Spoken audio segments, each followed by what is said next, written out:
जो मेहनती हैं उनके साथ उनका नुकसान ना हो। कौन कौन सी नई सर वैकेंसीज आ रही हैं? बहुत सारे सवाल ये पूछा जा रहा है कि कौन कौन से नए कैलेंडर इस समय आएंगे, उनमें से कौन कौन सी वैकेंसीज वगैरह होंगी? हमने जो पहले कैलेंडर निकाले थे उसके करीब करीब एग्ज़ाम हमारे कंप्लीट हो गए हैं। अब हमारा जो बड़ा एग्ज़ाम है 18 तारीख को हमारा एलटी का एग्ज़ाम होना है। वो पूरे प्रदेश में है और 153 सेंटर उसमें हैं। और उसके बाद हमारा फिर स्केलर का है, वो 25 तारीख को है। और वो स्केलर का है जो वन निगम के हैं। ये दोनों की तैयारी हमारी हो गई है। और इसके अलावा जो बाकी कैलेंडर पिछले साल किया था हम लोगों ने उसमें इसमें अभी हम लोगों ने जो एक्साइज और परिवहन का था उसका रिज़ल्ट हमने कंप्लीट कर लिया है। उसकी डीवी अब होगी जल्दी।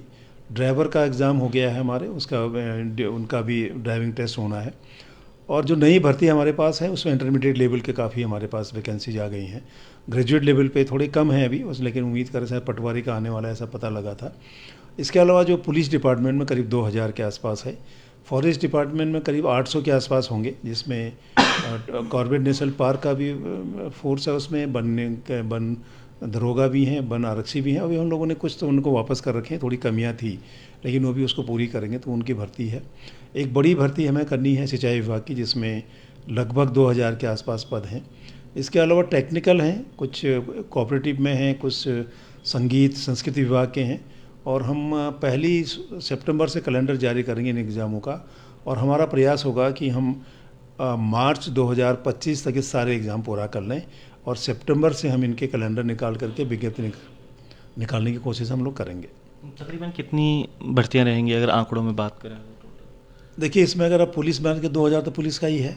2000 करीब फॉरेस्ट के हो गए, चार इनके सिंचाई विभाग के हो गए, 400 हो गए, करीब 800-900 फॉरेस्ट के हो गए। ये कम से कम 5-6 हज़ार के ऊपर जाएगा अगर ये पूरा हम जोड़ेंगे। कुछ ऐसे पेपर हैं इसमें जो टेक्निकल टाइप है लेकिन सिंगल है, कहीं एक पद है कहीं 2 पद है, उनकी भी हम लोगों ने तैयारी कर ली है।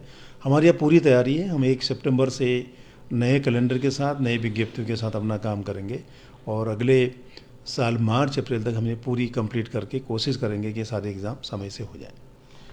इसमें सर एक सवाल भी ये आ रहा है कि क्या उम्र वगैरह भी बढ़ेगी? जैसे पुलिस की भर्ती में उम्र का जिक्र हो रहा था कि कम ज़्यादा कुछ इस तरीके से। ना, जो हमारे पास विज्ञप्ति आई है, जो पुलिस का नियम है उसी हिसाब से उनकी एज का है, उसमें कोई रिलैक्सेशन या 2 साल बढ़ाने के से कोई बात नहीं है उसमें। एक और सवाल आए थे कि 31 दिसंबर के जो आयोजित स्नातक स्तरीय परीक्षा थी उनके पदों का रिजल्ट अभी तक जारी नहीं हो पाया है कुछ?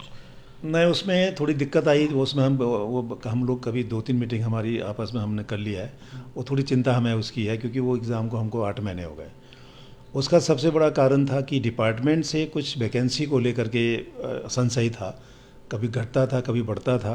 तो डिपार्टमेंट ने अपने हमें पूरी कंप्लीट सूचना अभी मुश्किल से करीब 15 दिन पहले दिया है। और हम बस बहुत जल्दी 1 हफ्ते के अंदर उनके जो उसमें टाइपिंग वाले भी पे कुछ पोस्टें हैं, हम टाइपिंग के लिए और रिज़ल्ट उसका निकाल लें। तो अभी कोशिश हमारी होगी कि 1 महीने में हम इसको कंप्लीट कर दें, क्योंकि लेट हो गया, मैं इसको बिल्कुल मानता हूँ। इसमें हमारी तरफ से उतनी ज़्यादा नहीं थी जितनी डिपार्टमेंट के पोस्टें ऊपर नीचे होती रही, तो उसको लेकर भी हुआ। लेकिन अब फाइनल उनका एक फिगर तय हो गया है और कोशिश करेंगे महीने भर। इसमें पद कम क्यों हो गए थे बिना संशोधन के?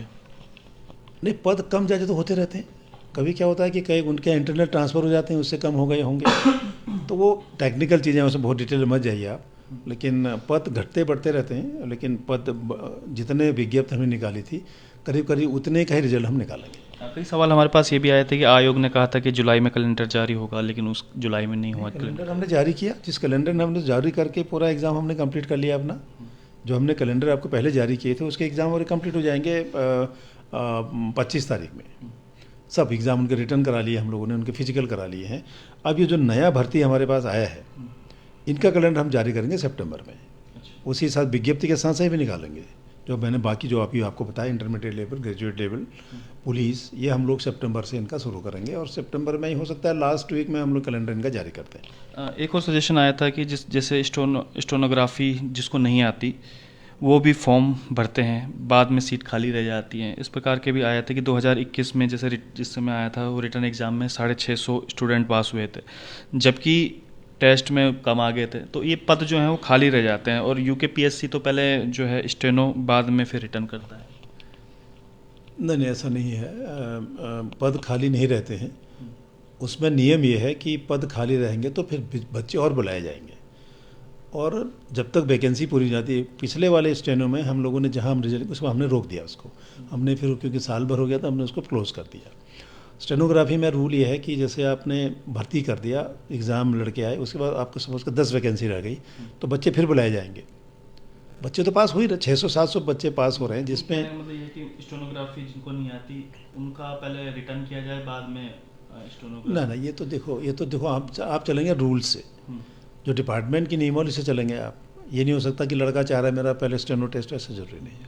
लेकिन यूकेपीएससी तो करवाता है। यूकेएससी अपना करता होगा, उनका काम है, वो हमारा बिल्कुल डिफरेंट है। हम उनसे गवर्न नहीं होते, नो उनसे हमसे गवर्न होते हैं, और हम तो अपने रूल्स के हिसाब से चलेंगे, अपने हिसाब से करेंगे इसको।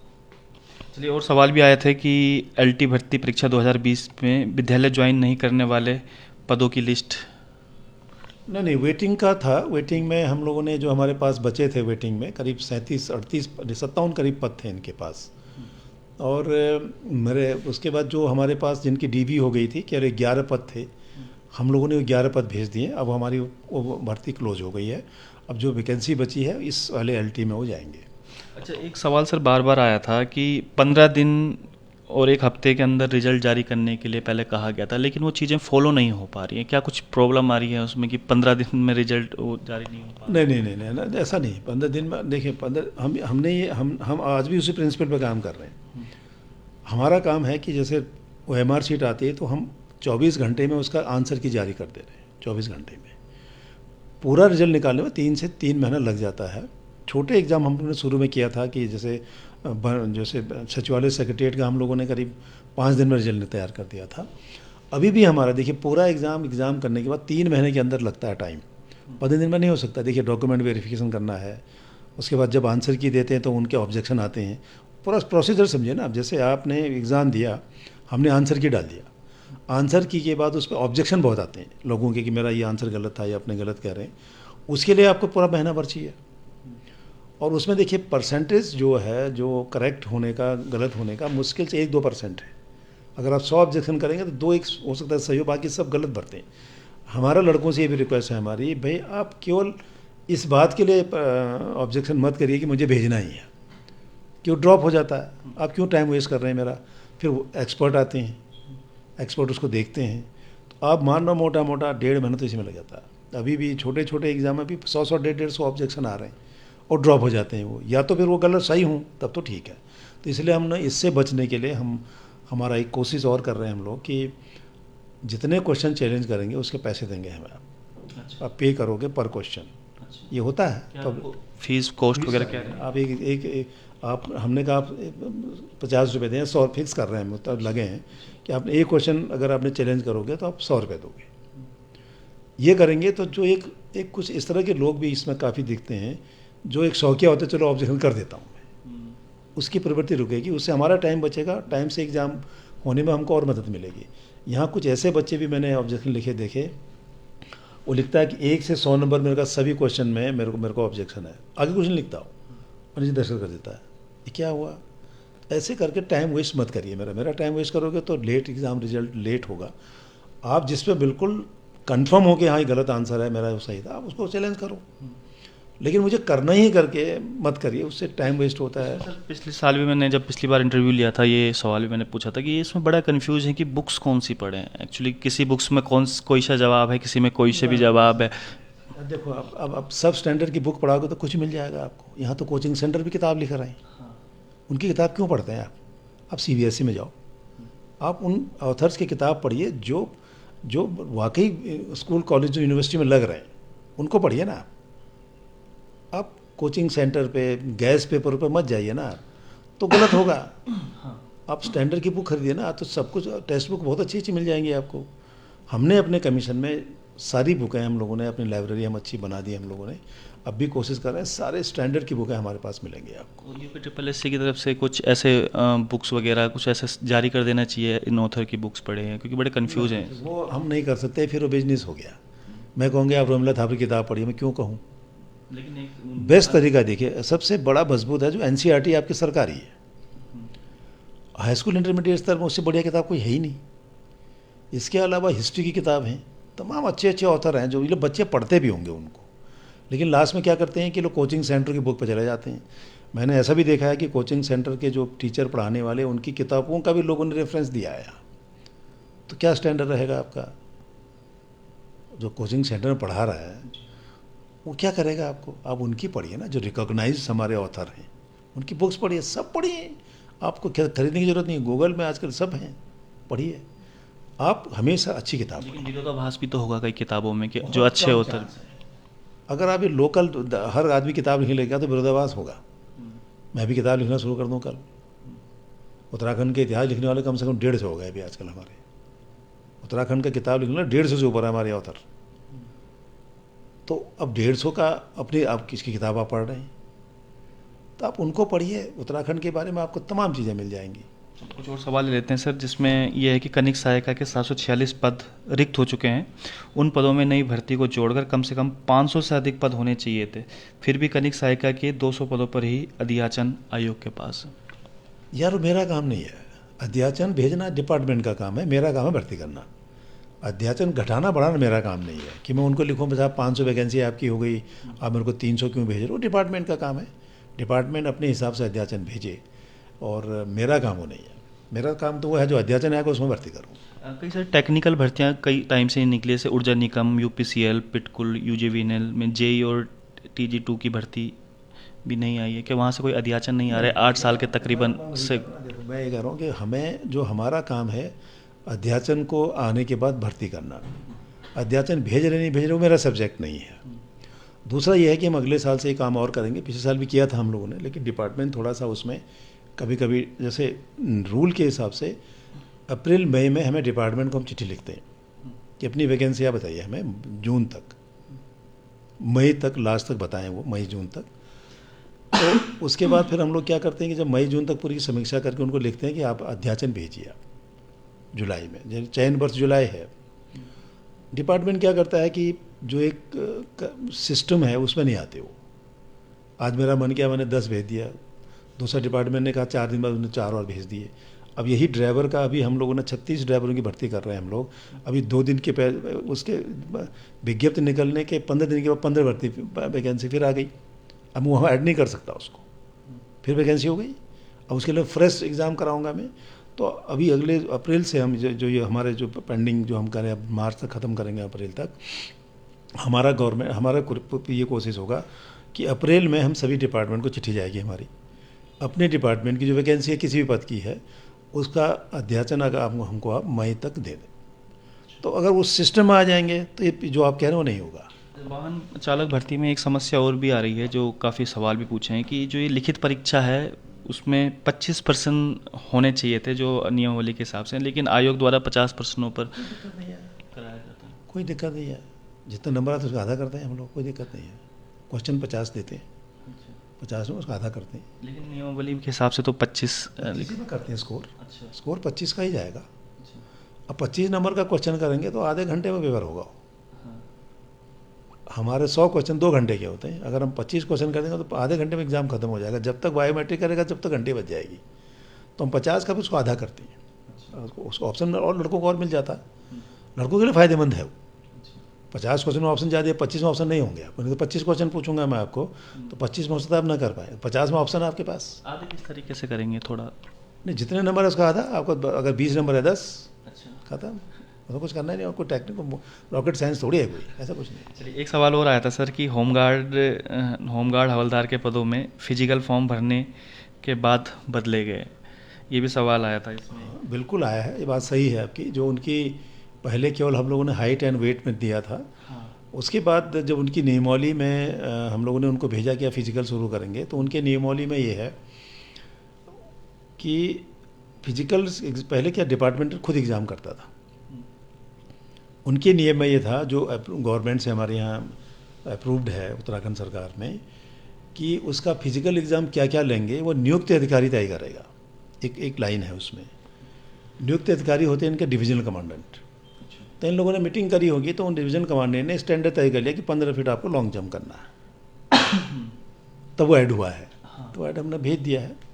चला गया है वो 15 फीट उसका लॉन्ग जो क्वालिफाइंग है केवल। लेकिन उसके तो टाइम चाहिए होगा ना, कई लोगों ने जिनको लगा कि केवल हाइट का और इसका फिजिकल है उन्होंने दिया है, लेकिन जैसे इसमें नया जोड़ दिया गया है कि लंबी कूद और दौड़ जोड़ दिया गया, तो उसके लिए टाइम चाहिए होगा। सुनिए आपने, देखिए अब ये बड़ा उस तरह का क्वेश्चन हो गया कि साहब वैकेंसी निकलेगी तब मैं कूदूंगा फांदूंगा, ऐसा नहीं है। जो आदमी मेहनत करता है ना उस सालों मेहनत करता है। कोई लड़का ऐसा नहीं है कि साहब मेरे को आप 1 महीने का टाइम देते 15 फीट आप कूदेंगे, नहीं हो सकता। प्रैक्टिस नहीं होगा आपका, आप नहीं कर पाएंगे। आपको रेगुलर प्रैक्टिस करनी होगी तभी आप क्वालिफाई होंगे। देखिए बच्चे यहाँ बहुत भागते हैं सुबह, पहाड़ों में लोग सड़कों में बहुत भागते हैं, चिन अप करते हैं। अगर तैयारी होगी तो आपका 1 करो चाहे 1 महीने बाद करो, क्या सवाल इसलिए था कि फिजिकल मतलब फॉर्म भरने के बाद तब जाके बढ़ाया जा रहा है, सवाल ये था। गलती है। नहीं वही मैं कह रहा हूँ ना, बढ़ाया है तो इसमें कोई दिक्कत है नहीं। इसमें क्या दिक्कत है? इसमें मैं ये कह रहा हूँ कि जो आदमी फॉर्म भरने के बाद फिजिकल की तैयारी कर रहा है वो कभी सक्सेस नहीं होगा। जो आदमी फॉर्म भरने के बाद किताब पढ़ेगा कभी सक्सेस नहीं होगा। अब मैंने कहा मेरे पहले कनिष्ठ सहायक का पोस्ट निकलेगा तब मैं किताब पढ़ूंगा, कभी पास नहीं होगा। आपको रेगुलर कंटिन्यूटी आपकी स्टडी होनी चाहिए। फिजिकल के लिए आपको तैयारी करनी चाहिए। अब अभी कुछ दिन पहले ही तो हमारा ये इसका हुआ है, इनका स्केलर का हुआ है, अभी 1-1.5 महीना पहले। उससे पहले आपका एक्सरसाइज का हुआ है, उनके भी सब फिजिकल स्टैंडर्ड है। बात तो वही है।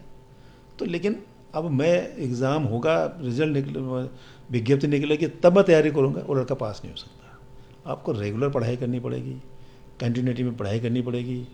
ऐसी फिजिकल, जैसा पुलिस की भर्ती है, ठीक है, मैं कल विज्ञप्ति निकाल दूँ। पुलिस की भर्ती में सर इतना उम्र से रिलेटेड बड़े सवाल आ रहे हैं कि उम्र क्यों नहीं बढ़ाई जा रही है। वो हमारा काम नहीं है, गवर्नमेंट का काम, हमारा काम नहीं है। और मेरे हिसाब से पुलिस की भर्ती में वो एज बढ़े न बढ़े वो सब्जेक्ट मेरा है ही नहीं। मेरा तो सब्जेक्ट वो है भर्ती करना। डिपार्टमेंट तो गवर्नमेंट बढ़ाए न बढ़ाए वो गवर्नमेंट का काम। शासन प्रशासन से कुछ वार्ता हुई है UKSSC की तरफ से इस मेरा मैंडेट ही नहीं है ना वो। मैं गवर्नमेंट से क्यों पूछूँ एज बढ़ाओ, मेरा काम ही नहीं है ना वो। एक सवाल सर और आया है कि जिस समय फॉर्म भरते हैं बच्चे कि उन्हें कहाँ पर किस सेंटर में एग्ज़ाम देना है, तो 2 ऑप्शन दिए जाते हैं उसके लिए। उसमें भी 2 ऑप्शन में से भी पूरा नहीं हो पाता, बल्कि उन्हें कहीं और अपनी मनमर्जी से भेज दिया जाता है, कहीं इस तरीके से। हो सकता है, होता है। आपने सब आदमी देहरादून अगर दे दें चॉइस तो नहीं मिलेगा ना। अभी आप NTA का एग्ज़ाम देखिए, अभी जो हुआ कल परसों नीट का, कहाँ से कहाँ पहुँचा दिया लोगों ने। कोर्ट, सुप्रीम कोर्ट चले गए थे कि साहब वहाँ कैसे पहुँचेंगे। अभी अभी पिछले 11 तारीख को हुआ है ना, जो पोस्टपोन हो गया था, उसमें लोग सुप्रीम कोर्ट चले गए कि साहब हमारा सेंटर चेंज कर दिया, हम कैसे पहुँचेंगे वहाँ। 4 दिन पहले बताते हैं वो।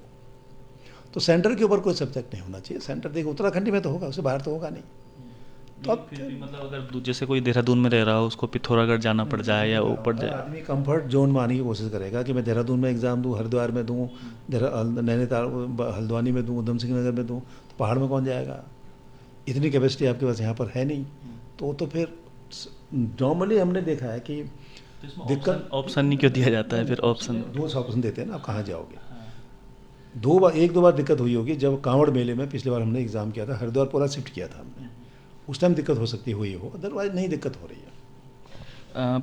इसमें सर एक क्वेश्चन और भी आया था क्योंकि SSC में सबसे पहला जो विज्ञापन है वो कनिष्ठ सहायक का आया था, तो अब उसकी वैकेंसी के बारे में क्या कुछ है इस प्रकार के।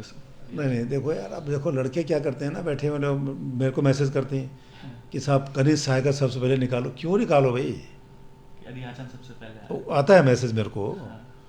हम लोग कोशिश कर रहे हैं, देखो ऐसा ना कि हम कोशिश वो कर रहे हैं जो हमारे पास पिछले 2 साल से पेंडिंग है, हम वहाँ से शुरू करने की कोशिश कर रहे हैं। और हम लोगों का देखिए, हमें सितंबर में सारे एग्ज़ामों की विज्ञप्ति निकालनी है, वो चाहे कनिष्ठ सहायक 2 दिन पहले निकले या बाद निकले, जो भी निकले। और सितंबर में हम कंप्लीट करेंगे इसको, मतलब विज्ञप्ति निकल जाएगी सबकी करीब करीब। हमें तैयारी होगी, 12 विज्ञप्ति निकलेगी लगभग। 12 विज्ञप्ति का हम लोगों ने तय कर लिया है। 12 विज्ञप्ति निकली है, 12 विज्ञप्ति एग्ज़ाम शुरू होंगे, तो मार्च अप्रैल तक हम लोग पैक हैं। अप्रैल के आगे एग्ज़ाम नहीं जाएंगे, हम इसको कंप्लीट करेंगे। अभी कितने पेंडिंग पड़े हुए हैं सर रिजल्ट, जिनका अभी आना है रिजल्ट? ना रिजल्ट तो हमारा सब प्रोसेस में है। 2 या 3 एग्ज़ाम के प्रोसेस में है सब, वो तो चल ही रहा है। किसी का DV चल रहा है, किसी का फिजिकल चल रहा है, तो उसमें कोई दिक्कत नहीं है हमारी। जो फ्रेश विज्ञप्ति निकलनी है वो अब सितंबर से शुरू करेंगे। जो 12 विज्ञप्ति हमारी निकलेगी, क्लब करेंगे, कुछ एक साथ करेंगे कई एग्ज़ाम, कुछ सिंगल भी करने पड़ रहे हैं, तो 12 विज्ञप्ति हम निकाल रहे हैं। और अभी शायद इनका संस्कृति विभाग का है टीचर, संगीत के टीचर, उनका हम शायद अभी 2-4 दिन में निकालेंगे। वो टेक्निकल है प्योरली, संगीत वाले हैं, तो अलग ही एग्ज़ाम होना है उसका। और एक कोऑपरेटिव का भी हम कोशिश करेंगे अलग से निकालें, उसका भी कम पद हैं लेकिन टेक्निकल टाइप का है, बाकी जगह क्लब वो नहीं हो सकता। कुछ ऐसे पद थे हमारे पास करीब 50, 100, 150, जिसमें एक पद, दो पद थे, जैसे फोटोग्राफर हो गया, इस तरह के, वो भी हम कर रहे हैं, उसका भी हमने तैयारी कर ली है। तो सितंबर में विज्ञप्ति और दिसंबर ऑनवर्ड, मार्च अप्रैल तक पूरा कंप्लीट। ठीक है सर। तो लगभग सारे जितने भी सवाल थे मैंने पूछ ही लिया, हालांकि यहाँ पे थोड़ा इंटरनेट की दिक्कत है जो हम लाइव में आपके सवाल नहीं देख पाए। सर बहुत बहुत धन्यवाद समय देने के लिए, और फिर से मैं दोबारा शुभकामनाएं आपको दूंगा कि जब से आपने पदभार संभाला है, हालांकि इतना आसान। बहुत बहुत धन्यवाद, दोबारा मिलेंगे हम लोग सर से और दोबारा नए सवालों के साथ दोबारा से हम आपके बीच होंगे। बहुत बहुत धन्यवाद। आप इनको ये बताइए, जब आप बोलते हैं ना, इनको बताइए।